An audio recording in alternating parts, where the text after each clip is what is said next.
Hello, everybody. Welcome to the Paint with Mel studio. My name is Mel, and I'm a paint and sip artist. I'm working on this sweet sunrise and paradise painting today. I'm getting it ready to offer as a product in my store for my all-in-one paint kits. But the first thing I want to do is make sure that the painting is good before we actually start painting it together. So this, as you see now, is the first draft, sort of the first whack that I took at it. And I'm pretty pleased with it. Let's try to get it in frame. There we go. But I want to change a few details. I want to add just a little bit more of this pink highlight hitting against our trees here and even against our island. I think I'm going to take out a lot of the green, whoops, there we go, that you see here, and turn that more into like this rocky beach sort of outcropping that we see. And just add a few little bit more details, a little bit more depth, and get this thing ready for us to paint together. So come on, I'll show you a few little things that I do to change things up. Overall, I'm pretty happy with this painting. I think it's pretty close to what I want it to be. There are just a few little edits I want to make. For example, I'm going to come in here just over the horizon and just lighten that up a little bit, brighten it up just a touch. So to do that, I'm going to mix up a little bit of pink and I'm going to use a little bit of white and start coming in right here. Now that I have my pink, I'm just going to twirl my brush in a little bit, loading that up. You can see that pink is just a little bit drippy. That means it's ready to go.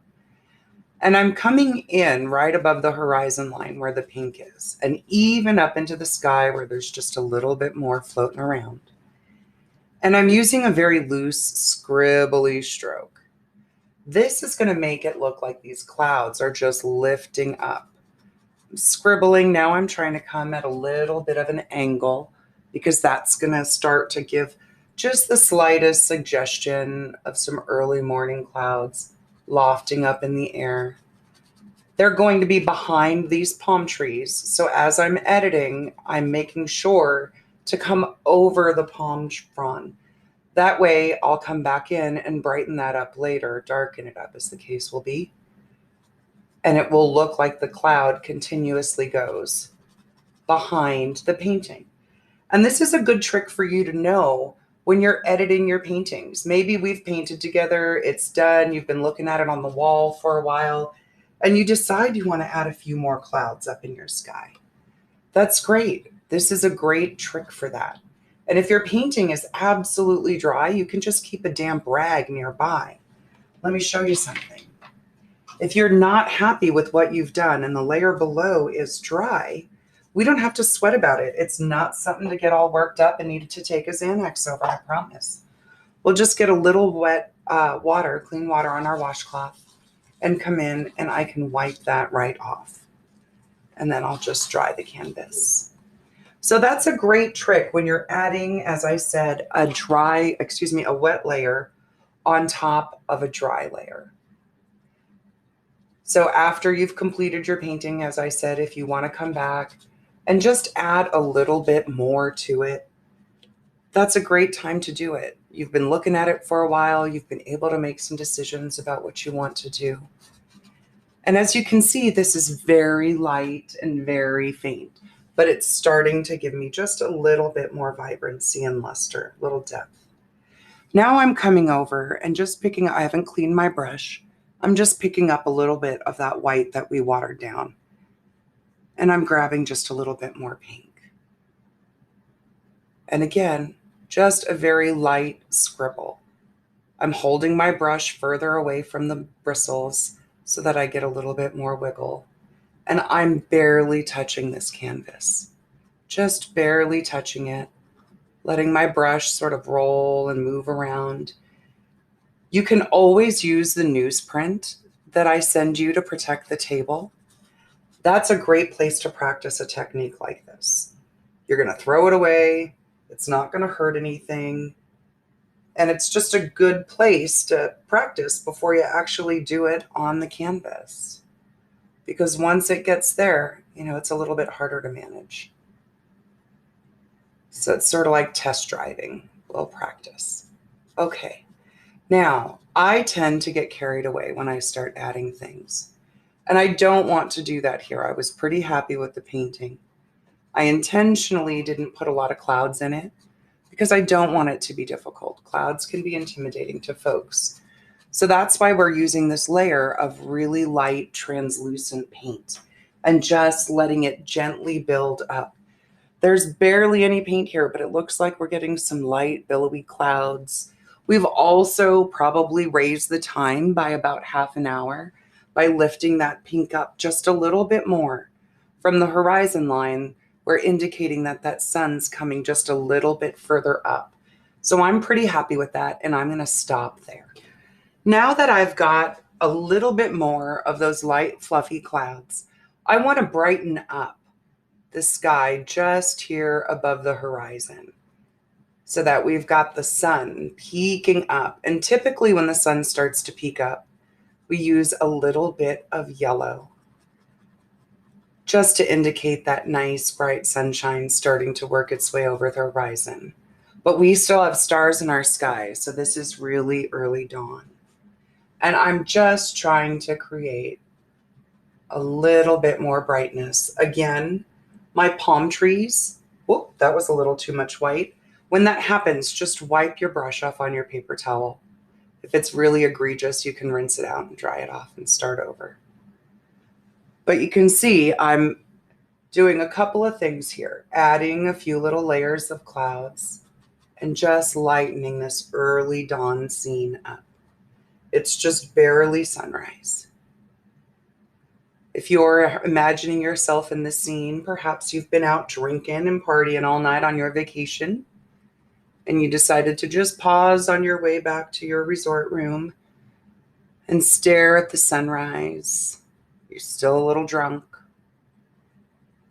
You might need to order some room service for breakfast.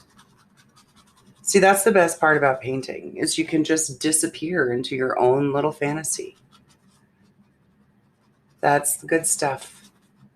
That's why it's self-care. And that's why it's like therapy, because you can just lose yourself in it a little bit. It doesn't have to be serious. I mean, I don't really know what Van Gogh was thinking when he painted the Starry Night. I mean, I think we know that he was interpreting the northern lights that he saw from his room in the psychiatric institution. That's kind of heavy. I think I would rather be thinking about still being drunk, tripping my way back to my room, and stopping to enjoy the sunset before I pass out. What about you? Drop a comment below. Tell me what you'd like to think about. Keep it PG. This is family friendly. Okay.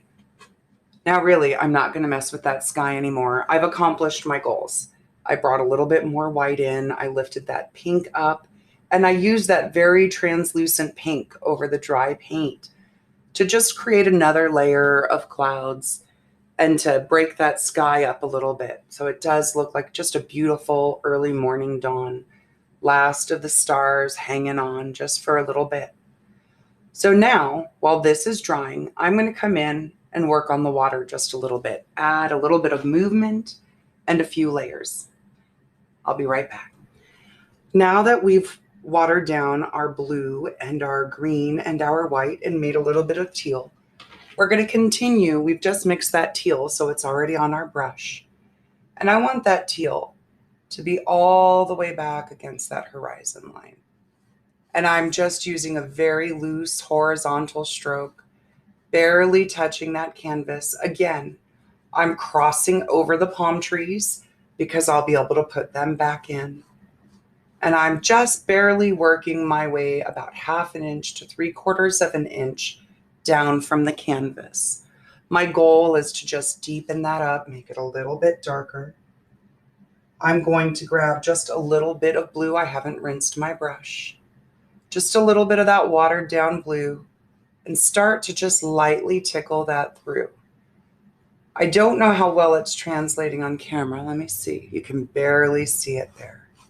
Just barely. But as you're working on it, you should be able to see that it just creates another little layer of color, and those horizontal strokes are giving that water a little bit of movement. Now, without cleaning my brush, I'm going to double dip and pick up some of that watered down white I'm just barely got any on there. And in fact, I'm going to take my brush and just dab a little away, or excuse me, I'm going to take my rag and just dab a little away, or you can use the back of your hand. And now I'm going to think about where the water is going to start. We're going to start seeing some waves. And I don't need to create a real wave in motion, just a few little wiggles and squiggles. Just think about what that water would look like as it's reflecting. You don't want to go up and down in an angle because that's contrary. The water's moving towards you. So we want it to be just it needs to be horizontal, but it can be at a little bit of an angle because it's a wave.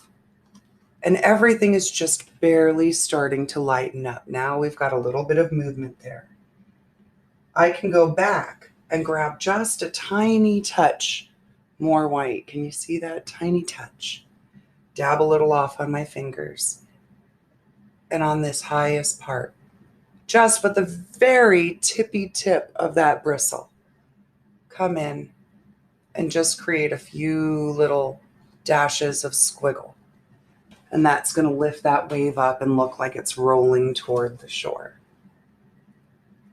I like to just come in after I've wiped off my brush, which is called a dry brush, and just squiggle a little bit more in there.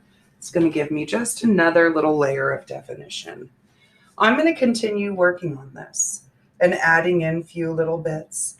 I'll be back in a few minutes so that you can see the progress that I've made.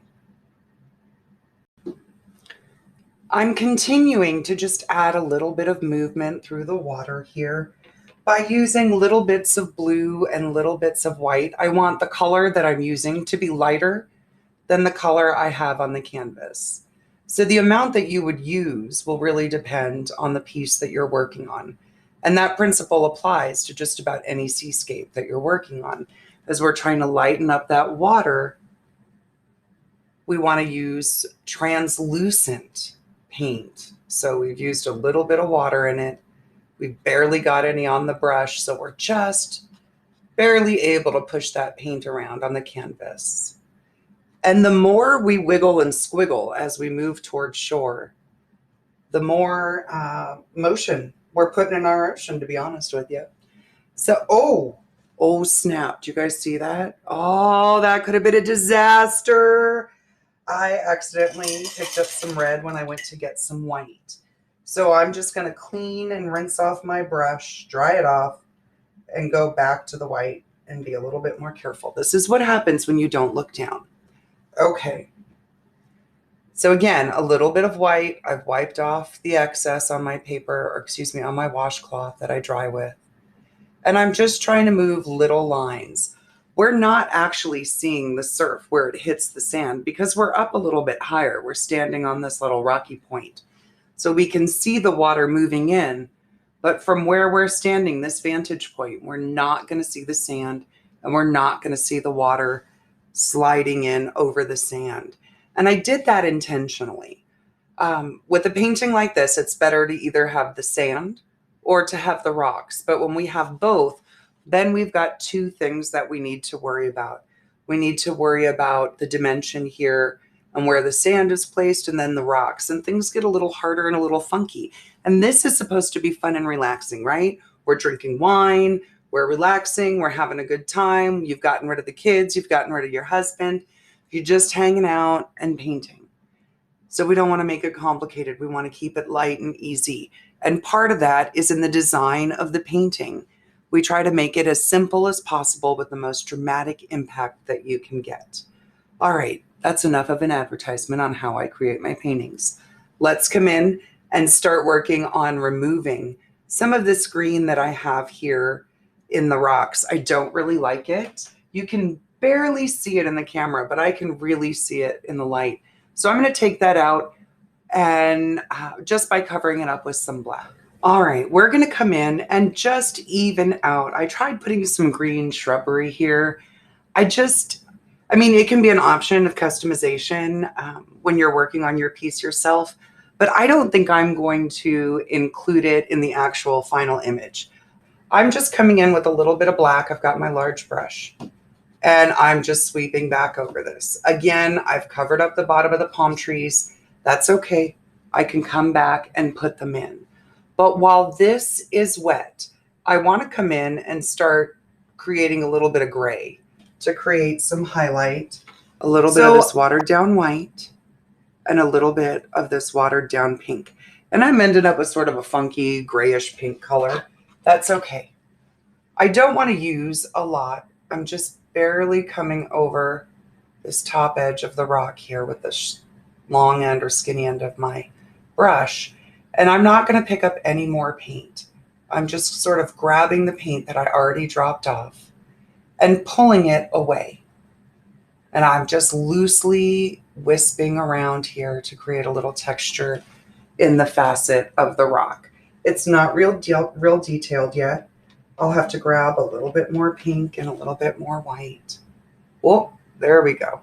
So now I'm just using a quick drop off. I'm just barely touching that and scooting my brush along and very lightly, again, pulling away from that bright edge. But I don't want to overblend this. We will come back, I think, and add a little bit more of that pink, and that's going to really create edges and surfaces, like just sort of bits of the rock that are sticking out there that we're looking at.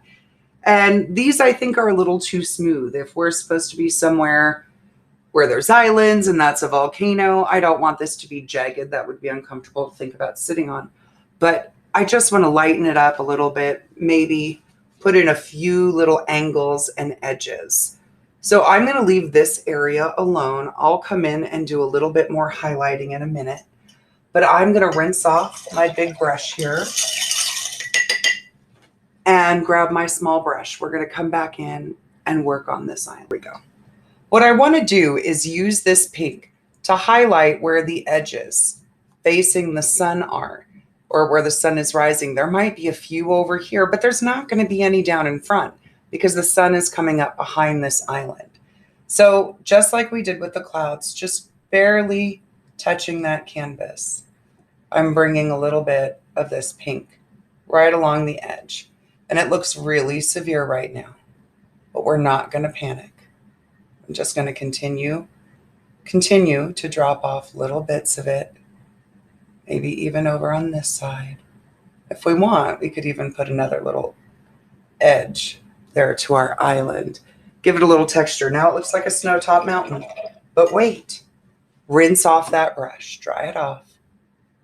And because we had water in that paint, it's still pretty dry and we're able to move it around. And I'm just going to lightly scrub that out a little bit. Then it just looks like very high points on these rocks where the light is hitting and bouncing off the edges. So we're not making pink snow. We're making texture on the surface of our island. I still feel like that's a little bit bright. That's like just a little bit crazy. So I think what I'm going to do is just pick up a little black and come in and blend that out a little bit, just a bit. And again, come back, get a little more pink. This is just one of those sort of learning processes that you have to get through as you're figuring these sort of things out. Again, a little too much. Wipe off the brush, go back. These are all the things that, you wish that you could take your time with when you're at the Paint and Sip studio. And everybody's talking and you're hanging out with your girlfriend and you're so excited to be away from your kids that you're drinking and you're forgetting what you're supposed to do because you're talking about what a jerk your boss was last week and how he pissed you off. There you go. That's good enough. I'm not going to mess with it anymore. If I mess with it anymore, it's going to look like a pink snow-covered mountain. So we'll come and turn our attention back over here to the rocks in the foreground. Still got that small brush and using that watered down pink. And I'm just squiggling like we did with the clouds. A little bit of a lighter touch. Trying to just create a little bit of surface here where that light, that pink sunlight that's just barely coming up over that horizon line is starting to hit those edges, those high points on the rocks. That light's just shooting out and coming down and hitting the rocks. Where last night you were sitting drinking. There we go. Good enough. I really don't want to mess with this too much more. And that's the hard part, is knowing when to stop. I just said I don't want to mess with it, and I keep messing with it. I'm just like you. We all, as much as we say we want to trust the process and not worry about perfection, we still want the piece to be pretty. We still want to be able to hang it on our wall. So just trying to work on a few details a little bit, just a little bit at a time, I find is the best approach to something like this, because I'm able to add little bits and work on it. It's sort of like developing a stock or a pot of soup. But enough about that. Let's come in and bring our trees back down and clean up our palm fronds here that got just a little bit too much pink cloud over them. Small brush still, black paint, coming to the edge of my tree trunk here, and I'm just coming down over, putting that palm tree back in. And I'm just going to blur out at an angle, a little bit of shadow. I don't want to pick up more paint. I'm just coming at an angle from the bottom of the tree away and letting that just create a little bit of shadow. Now I could also come in and add a few little flicks of grass. I think I'm going to do that.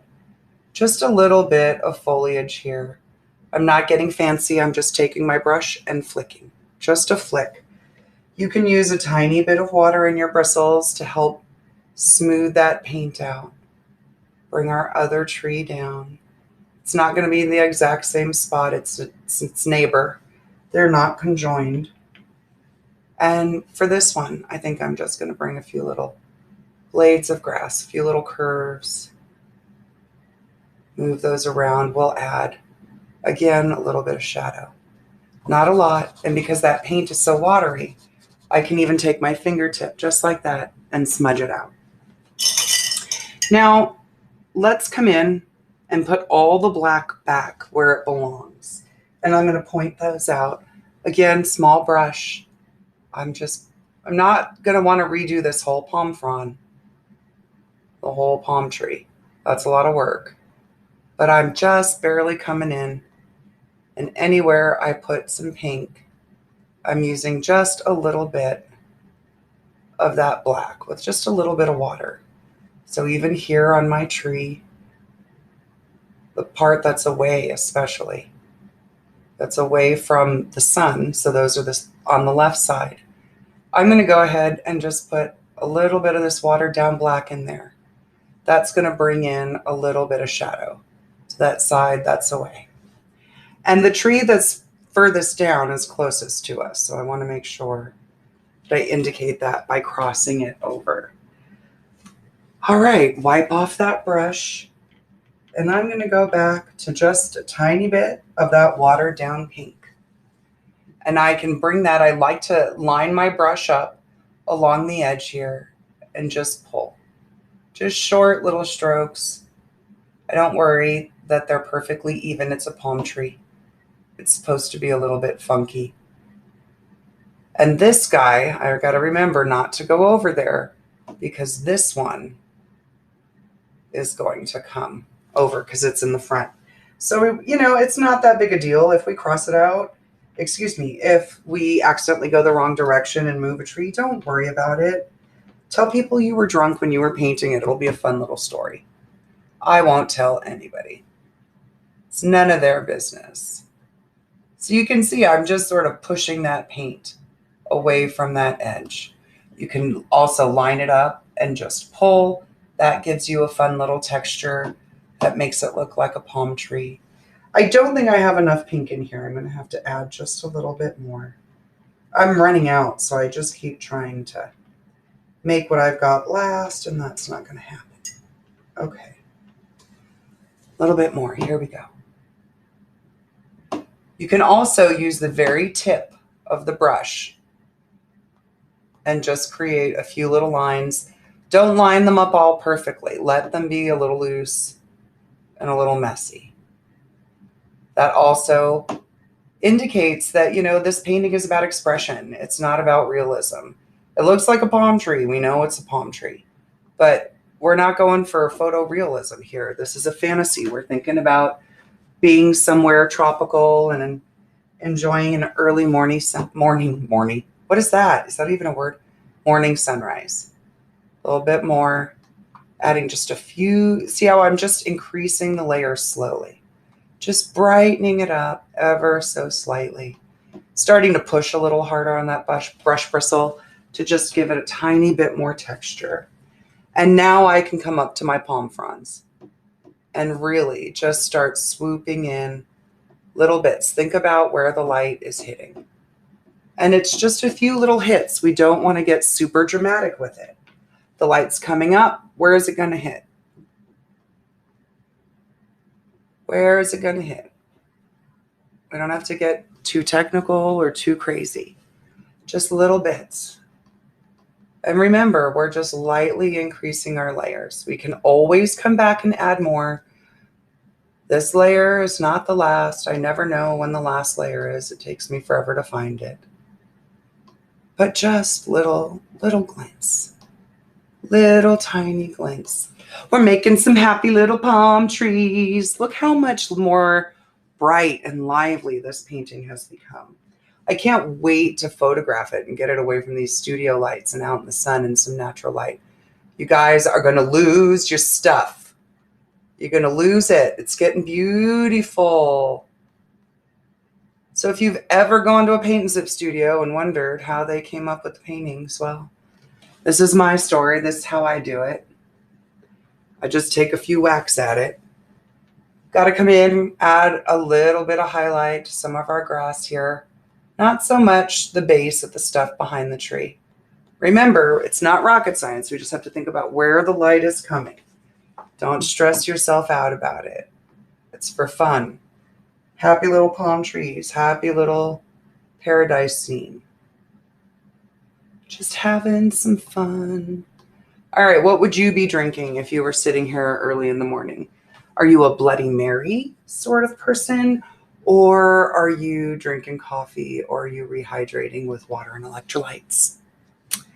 I'm probably drinking a Bloody Mary, I'm not going to lie. Tomato juice is a vegetable. Well, it's a fruit, but I still think it's a vegetable. Okay, I'm pretty happy with this. I'm going to quit messing with it. So at this point, I think we're almost there. All right, so there you go. That was just sort of a sneak peek into the process of how I work on developing my paintings to paint with you. I hope you had a good time. I hope you learned a few things. I hope that most of all, you really understand that painting is about relaxing and having a good time. You don't have to get too hung up on the details. If you need a drink, drink. It'll take the edge off. It's okay. Whatever we're doing, do you. You can make a lot of islands. You can make no islands. You can make your palm trees bigger. You can make them smaller. Who cares? The whole point is to have fun, to get a little dirty, to get some paint on your hands. If you really want this painting just as it is, check out my Shopify store. It's there for sale. I'll sell it to you. All right. Well, I hope you learned a few things. Make sure that you've subscribed to my station or my channel. It's a channel, right? Not a station. I'm still learning. If you have any comments or tips or feedback about the camera angles or even the sound quality or the lighting, I know that my lights are glaring off my eyes here. Please drop some tips in the comments below. I would really appreciate it because I'm trying to teach you what I know as I'm learning how to produce and edit and design videos. So I would appreciate any help that you can offer. All right, you guys, it was great to paint with you. I'll see you next time. Take care.